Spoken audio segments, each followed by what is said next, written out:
He always strode onto the auction block like a man on a mission. Wild hair tumbling, aviator shades in place, a mischievous grin that promised discovery around every corner. From the moment Barry Weiss burst onto our screens in 2011 Storage Wars, he became the face of the show's whimsical side. While other buyers calculated numbers with stoic poker faces, Barry made every locker run feel like a treasure hunt packed with personal flair. He spun stories about his childhood oddities, his love of antiquities, and the quirky artifacts he'd collected over decades. Fans tuned in not just for the inevitable auction drama, but to see what oddball character would emerge from the plastered dust and musty boxes. We laughed at his jokes, marveled at his eye for hidden gems, and cheered when Barry turned a dusty trunk into a fortune. Yet after Season 4, just as Storage Wars peaked in popularity, Barry Weiss quietly bowed out. No dramatic exit, no on-camera goodbye. He simply disappeared from the spinner racks and barn doors forever. What happened to Barry Weiss? Was it creative differences, personal turmoil, or a secret project we never heard about? As rumors swirled, some claiming burnout, others speculating on financial disputes, fans were left craving answers. In this deep dive, we'll trace the winding path of Barry's life from Hollywood antique shops to reality TV stardom, and finally to the reinvention that kept him off our screens.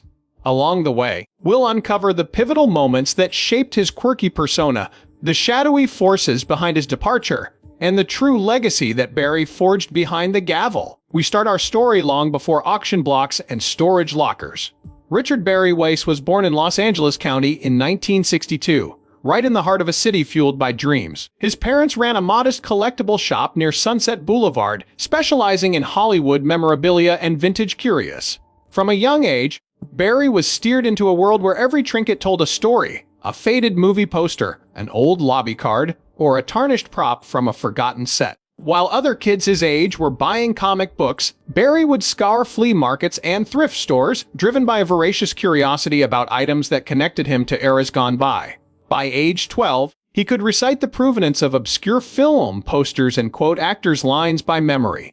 Yet Barry's upbringing wasn't all nostalgia and glamour. His family business struggled through economic dips in the 1970s, forcing the young collector into an early crash course in commerce. Barry watched his parents bargain, haggle, and sometimes haggle fiercely to keep the shop afloat. He learned that the difference between success and ruin could hinge on a single phone call or a last-minute buyer walking off.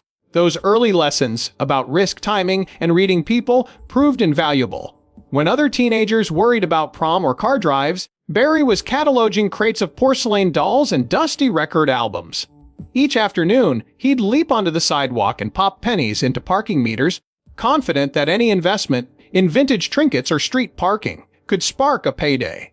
In high school, Barry's eccentricities stood out. He wore three-piece suits to pep rallies, or sometimes velvet smoking jackets during math class, earning whispers and sideways glances from classmates. Though he was teased at times, he thrived on being different. It wasn't just a fashion statement.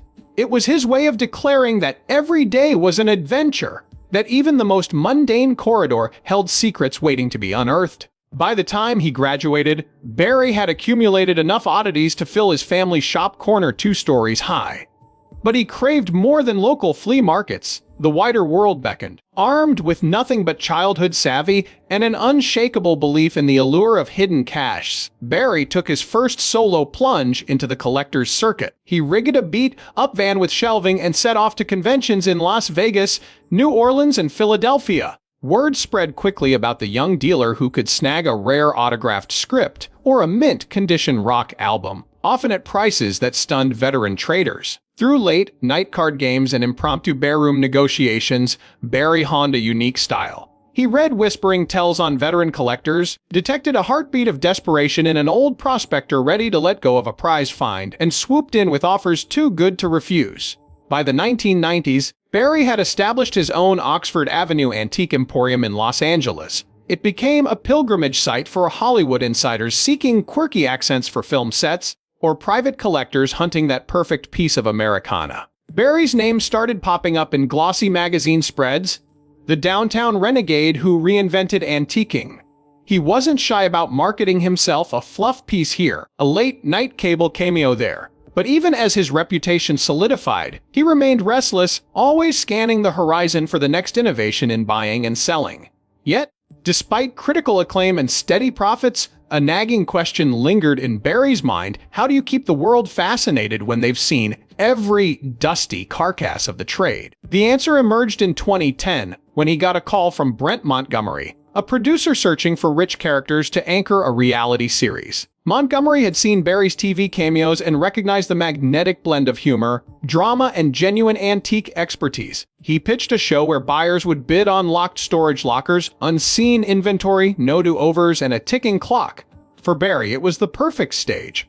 Finally, a global audience would watch him dance through dusty crates and ancient trunks, where each object could turn into a fortune, or a flop. And the rest, as they say, became reality TV history. The cameras started rolling in December 2010, just outside San Diego, for what would become Storage Wars. Barry Weiss walked onto the dusty lot with that trademark step, a confident stride framed by his bent fedora and oversized shades, and instantly owned every locker on stage. Viewers watched in real time as incoming bidders placed nervous glances at the spinning dial, then burst into laughter when Barry scooped the locker for $600, turned to the camera, and announced, "Bingo, boys!" It wasn't just the finds that hooked millions, it was Barry's rare gift to transform sealed boxes into living stories. One minute, he would examine a rusted tool chest. The next, he'd recall an obscure fact about its origin in 19th century England.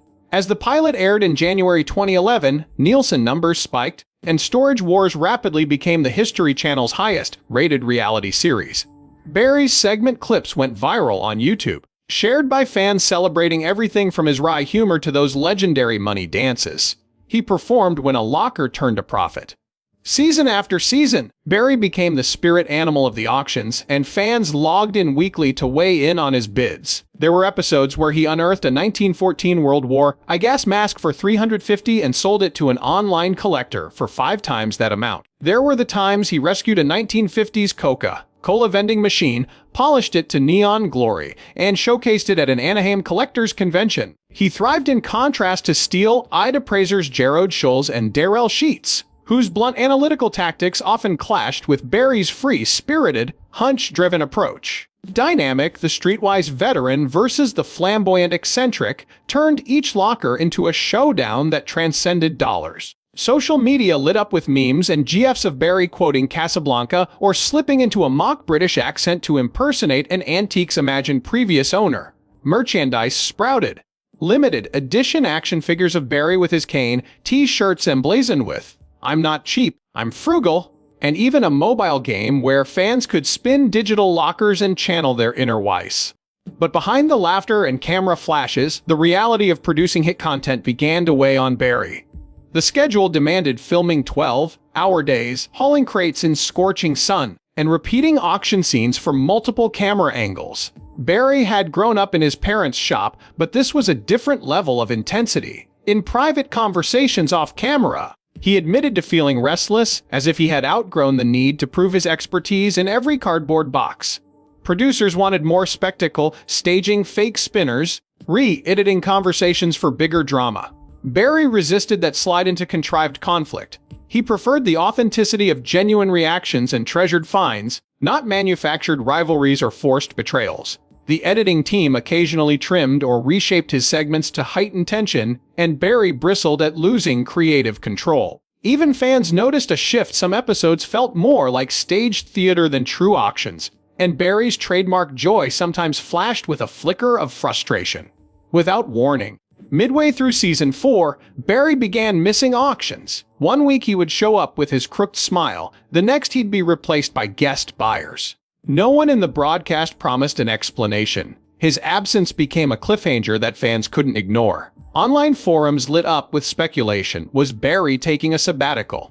Had he been fired? Some whispered about legal disputes over profit shares, while others guessed he'd grown bored of the reality circuit. Tabloid bloggers ran headlines like, "Storage Wars, Weiss walks away over cash fight," feeding the frenzy. YouTube reaction channels posted video mashups under titles like "Barry's Last Day," What They Don't Want You to Know," and "Did History Channel Axe the Joker?" The ghost of Barry loomed even when he was gone. Each episode without him felt hollow to loyal viewers, who publicly demanded his return in petition comment threads and impassioned tweets that trended under "Bring Back Barry." Eventually, Barry broke his silence with a brief post on his personal blog. He thanked fans for their support, admitted he was burned out, and confessed he wanted to rediscover the joy of hunting worldwide, without camera crews in tow. He revealed plans for a traveling antiques roadshow, hunting for lost treasures from Macau to Marrakesh. Fans soaked up every word, desperate for more details about his upcoming adventures. Barry's candor restored much of his goodwill, but it also sparked FOMO among followers who feared they'd never see him in action again. Without a concrete timeline for his return, rumors ran wild about secret deals with Netflix or a blockbuster auction series in Europe. Barry's absence became part of his legend, the eccentric magician who vanished before the final act, leaving us to wonder what unseen marvels he might unearth next. By 2015, Barry reemerged in London's East End, inspecting abandoned workhouses for a planned spin-off. Clips showed him reading Victorian ledgers and handling antique tools. In Mumbai, he negotiated over Bollywood posters. Then in Hong Kong's Old City, he bid on samurai swords in hidden auctions. Though the spin-off never materialized, Barry thrived on one-off spots, guest judges on UK antique shows, charity auction appearances, and private consulting for collectors.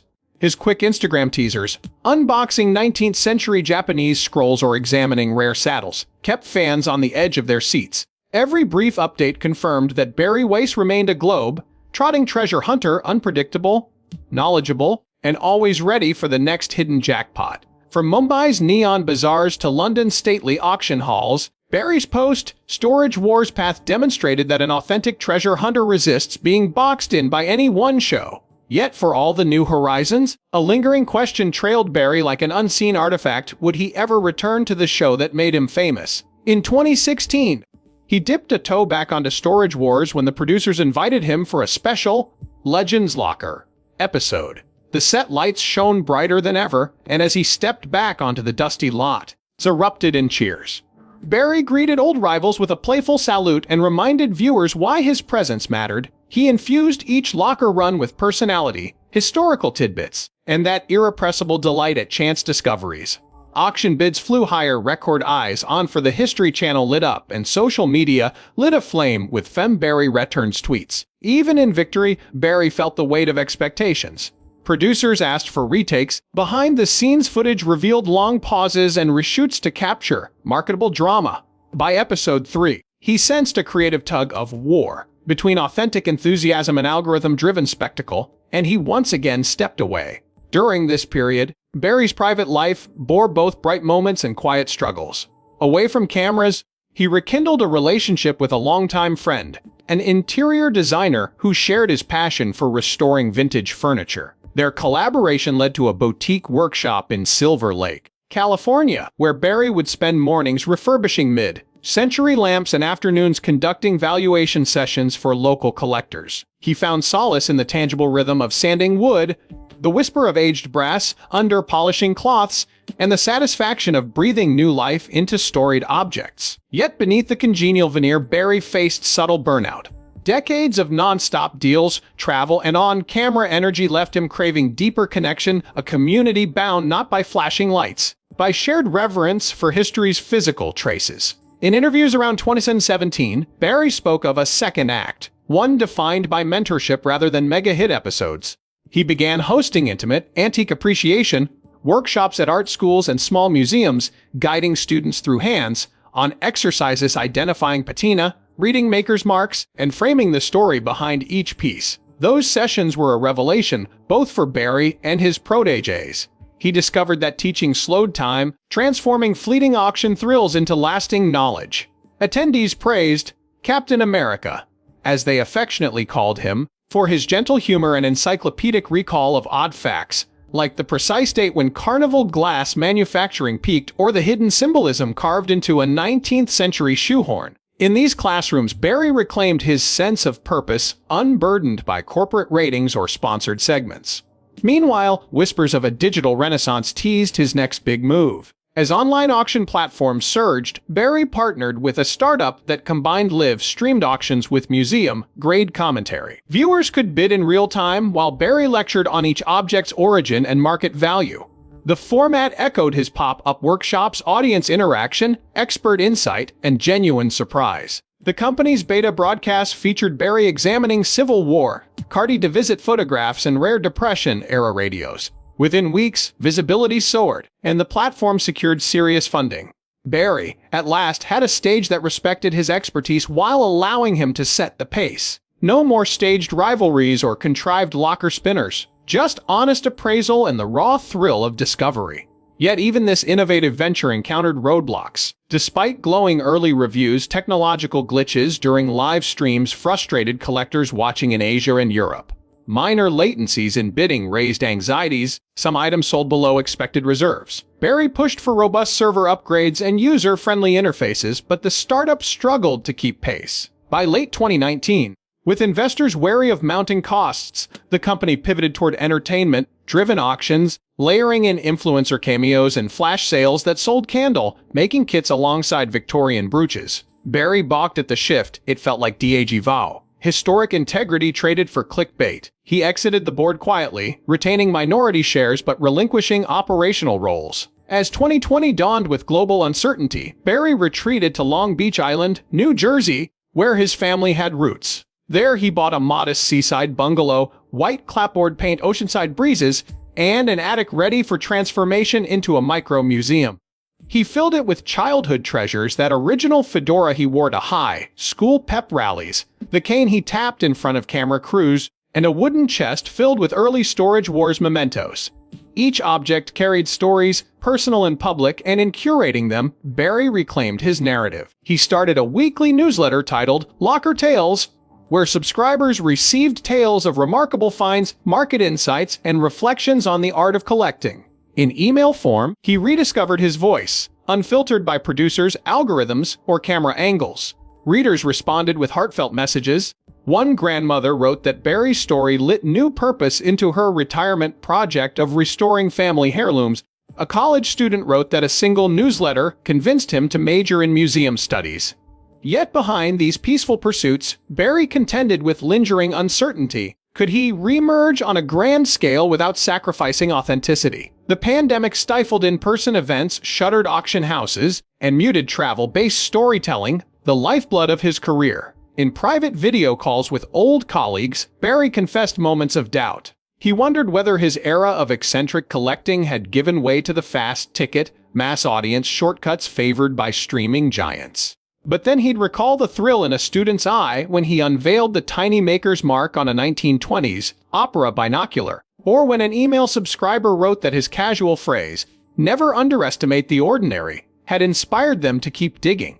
In those moments, Barry recognized that his greatest legacy lay not in breakout ratings, but in igniting curiosity about the hidden histories embedded in everyday objects. As 2021 unfolded, Barry began weaving together the threads of his journey into a new project, a limited-run documentary series produced in collaboration with a respected independent filmmaker. Tentatively titled Antique Alchemy, the series promised an intimate portrait, one that traced Barry's evolution from LA collector's kid to reality, TV icon to mentor and curator. Unlike his previous gigs, this documentary granted Barry editorial input, ensuring that each episode would balance thrilling discoveries with personal moments. Revisiting his parents' old collectible shop, corralled into a single episode alongside a search for a rare Art Deco lamp. Filming took place in coastal antiques fairs, Milan's vintage markets, and Barry's own micro-museum in New Jersey. The goal: capture the essence of joy that emerges when a hidden artifact surfaces, the human connection binding past and present. Barry leaned into the documentary's promise of unfiltered authenticity, knowing that his story resonated because of honest imperfections rather than slick production. The first episode opened with a striking scene, a slow pan over Barry's seaside bungalow at dawn, waves lapping against the pier as he unlocked the attic door. Inside lay a trove of relics, some crowd pleasers like a hand-scrawled script from an obscure 1950s sci-fi movie, others deeply personal, such as the battered trombone his grandfather played in World War II USO shows. As gentle acoustic guitar underscored the moment, Barry's voiceover reflected on the bittersweet threads connecting objects to memory.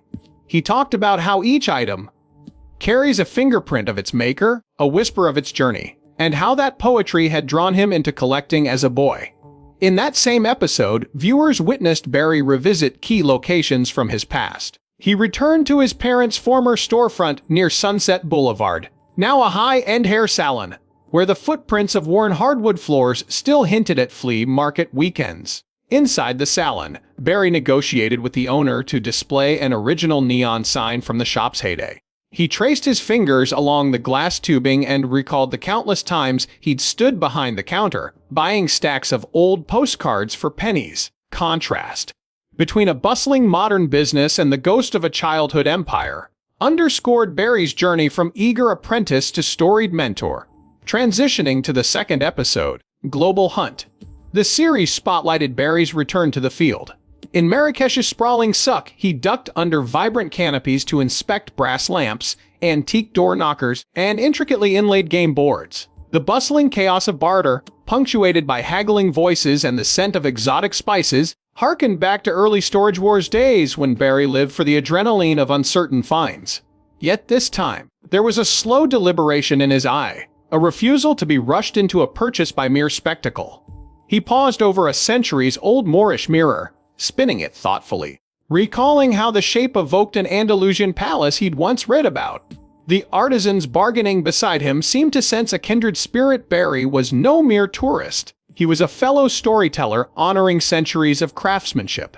Contrast framed the heart of Episode 3, Classroom and Auction Block. It juxtaposed Barry teaching a workshop at a Rhode Island design school, guiding students in spotting repurposed materials in reclaimed furniture, with footage from a live auction in Dallas. There, he stood alongside collectors in sharp suits, counting paddles as dusty crates passed under spotlights. The energy crackled die 1 minute educating eager undergraduates about maker's marks, the next bellowing, going once, going twice, as the gavel hovered.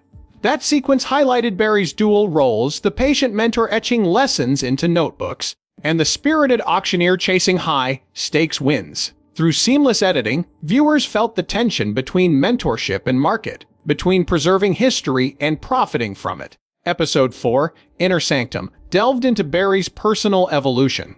In intimate interviews, he spoke candidly about the burnout that once drove him away from Storage Wars. He admitted feeling trapped in a loop of forced drama, and how stepping off camera allowed him to reconnect with why he fell in love with antiquities. The quiet thrill of discovery in a dusty corner. Family archival footage showed Barry as a child, poring over faded photographs and dazzling his parents with spontaneous trivia about old radios. Cut to present-day Barry tracing his finger over the same photograph, he reflected, "The unseen story behind everything is what matters most." That raw honesty broke through the spectacle, inviting viewers to reconsider their own compass points. Was fame worth the price if it dimmed one's purpose? The penultimate episode, Market Revolution, explored Barry's experiment with emerging technologies. He returned to the Beta Live stream platform, reconnecting with developers to solve the earlier glitches that plague cross-border auctions. In a sunlit loft office, he held a prototype headset that projected 3D scans of artifacts, enabling remote bidders to examine items as though they held them in hand. He demoed the tech by showcasing an intact Civil War sailor's chest, rotating its hologram slowly. "This is the future of collecting," Barry declared, "where access meets expertise." Yet he also voiced caution.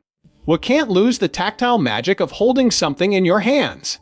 That scene underscored Barry's pragmatic optimism, embracing innovation while safeguarding the core of his craft. Finally, in the series finale, Born to Hunt, Barry brought everything full circle. He orchestrated a special event in New Orleans, a pop-up antique fair blending academic panels, hands-on workshops, and live auctions. Under ornate wrought iron balconies, visitors listened to Barry expound on carnival glass patterns before placing bids on select items he'd personally vetted. Later, around a candlelit dinner table, Barry toasted his tribe of collectors, students, and lifelong fans. With a conspiratorial smile, he spoke of the next chapter, hinting at a possible return to television, but on his terms, unfiltered, unscripted, and led by curiosity rather than ratings. As the credits rolled, viewers were left with a profound sense of resolution and anticipation. Barry Weiss's journey, a boy steeped in nostalgia, a reality star magician, a global mentor, and finally an innovator redefining the collector's marketplace, read like a hero's arc of reinvention. He demonstrated that true success is measuring impact beyond mere ratings. In the spark of marvel in a student's eyes, the reverence a collector shows a recovered relic, and the quiet pride in preserving untold histories. Even as Antique Alchemy reaches its final credit, Barry's influence extends far beyond each carefully curated episode. In living rooms, flea markets, and online forums around the globe, a new generation of collectors speaks his name as a catalyst for curiosity. His insistence on marrying story with object has reframed antiquities as windows into forgotten lives. From dusty attics to gleaming galleries, Barry's ethos echoes in every reclaimed treasure. At a recent collectors conference in Chicago, attendees queued for hours to meet him at a woodworking demonstration. They spoke of how Barry's offhand remark about valuing provenance inspired them to revisit their family archives. One attendee wrote, "I liberated my grandma's faded letters from the basement after binge reading his newsletter. That moment, transforming passive admiration into active preservation, illustrates the living legacy Barry has cultivated." In his Silver Lake workshop, prodigies describe Barry's mentorship as revelatory. He doesn't simply identify a maker's mark, he unfurls the social context of its era, labor disputes to cultural hierarchies. Students refer to his charismatic teaching as archaeology of everyday objects. They credit him with turning abstract lecture notes into tactile epiphanies, discoveries that echo a century later in academic papers, museum exhibitions, and passionate blog posts. On social media, Barry's Locker Tales newsletter has eclipsed 50,000 subscribers. Each week brings a new dispatch. A mid-Victorian razor with engraved initials, a 1920s Art Deco clock rediscovered in a Paris attic, or the human drama behind a faded circus poster. Readers chat in lively comment threads, debating fair reserves and sharing their own family finds. The result is a digital community built on shared wonder instead of viral spectacle. Colleagues in the auction world note that Barry's influence rebalanced a market once dominated by hard-nosed speculation. After hearing his interviews or attending his live streams, peers began incorporating storytelling into catalog notes and on-floor previews. Auction houses launched story auctions, where every lot featured a brief biography of its previous owner. Suddenly, values rose not just for rarity, but for resonance. Objects with backstories fetched premiums of up to 20%. His impact also rippled into academic circles. Professors of material culture reference Weiss's principle, the idea that emotional resonance can elevate the perceived value of an artifact beyond its material composition. Conferences on heritage management feature panels titled From Gavel to Gallery, nodding to Barry's dual roles as entertainer and educator. By bridging popular media with scholarly discourse, he opened a fresh dialogue on how society remembers objects. Meanwhile, museums began consulting him for blockbuster exhibitions. His curated section at the Los Angeles Museum of Antiquities brought record foot traffic with displays that wove cinematic flair into curated layouts. He insisted that artifacts be accompanied by personal narratives, handwritten letters, photographs, or audio clips, letting visitors hear objects' voices. The show's success encouraged other institutions to adopt Weiss curation labs in their own programs, fostering interactive learning spaces. On the global stage, Barry's ethos sparked collector circuits from Tokyo to Sao Paulo. Dealers in Japan admired his insistence on historical integrity. Vintage enthusiasts in Brazil credited him with inspiring the restoration of colonial-era furniture. Online collector groups named sub-forums Barry's Corner, where members share photos of their most recent finds and discuss provenance research methods. Across cultures, the appetite for every object's backstory has become a new norm. Privately, Barry measures success differently now. On quiet mornings, he wanders his New Jersey micro-museum with a notebook, jotting ideas for future projects. Sometimes he pauses at a dusty steamer trunk he recovered from a closed theater, tracing its chipped paint and wondering about the actors who once propped their props inside. Those moments, he says, remind him that fascination springs from asking questions as much as finding answers. As Barry approaches another decade, he contemplates new possibilities. Could he launch an academic journal devoted to pop culture artifacts? Might he partner with virtual reality experts to recreate historical workshops in immersive environments? Or will he simply keep refining his craft, the alchemy of turning overlooked objects into portals of wonder? One certainty remains: Barry refuses to be boxed in. His curiosity and contrarian spirit ensure that wherever he goes, fresh stories will follow. As collectors and admirers watch the dust settle on one chapter, they brace for the spark that ignites the next. Barry Weiss' journey has shown that adaptability, integrity, and an unquenchable thirst for story outlast fleeting fame. His absence from large-scale television only amplified his mystique, proving that sometimes stepping back can propel a legacy forward. Now, listeners and viewers alike eagerly question, will he ever return in a new marquee role? Stay tuned for the final chapter of Barry's Odyssey, where his next revolution awaits discovery. Even as the credits fade on Barry's latest round of adventures, the horizon ahead remains electrifying. The same curiosity that drew him to dusty attic keys now compels him toward new frontiers.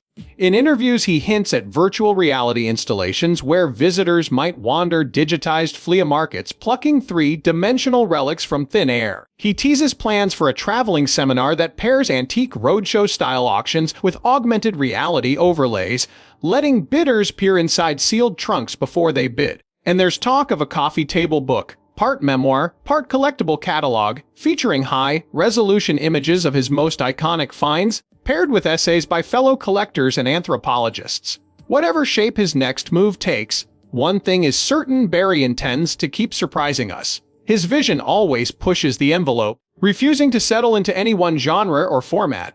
His model of blending story, scholarship, and showmanship has proven surprisingly resilient even in a fragmented media landscape. Streaming services that once chased celebrity cameos now court his expertise for original content, offering him roles as executive producer and star. Niche podcasts seeking fresh voices invite him to host thematic series on subjects like World War II memorabilia or the rise and fall of mid-century diner culture. You can already hear Barry's trademark laugh echoing through headphones as he recounts negotiating for a neon diner sign or stumbling upon a complete set of antique dental tools in a dusty barn. His warmth, humor, and encyclopedic knowledge transform even esoteric subjects into captivating narratives that resonate far beyond collector circles. With every new episode, he cements his role as a pioneer at the intersection of entertainment and education. This renewed momentum benefits from the digital community Barry nurtured during his interlude from television. Locker tailless, subscribers have turned into ambassadors, organizing local collector meetups under banners like "Find the Next Weiss" and "Historical Hotspot Hunting." Museums now report upticks in foot traffic after hosting Barry. Curated pop-ups and auction houses credit his influence for the resurgence of authentic storytelling in their catalog copy. When Barry Weiss gives a thumbs up to an item or event, enthusiasts worldwide sit up, pay attention, and often bid more competitively. Proof that his endorsement still carries significant clout.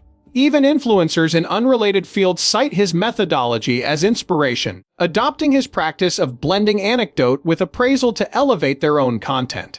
With each project, Barry also reaffirms the principle that collecting is a profoundly human act. It isn't merely about acquiring objects. It's about preserving memory, forging connections, and weaving together disparate narratives. Ethos guided him when he brokered the return of a Civil War officer's letter to a local historical society. It propelled him as he championed independent artisans struggling to survive in a global factory-driven market.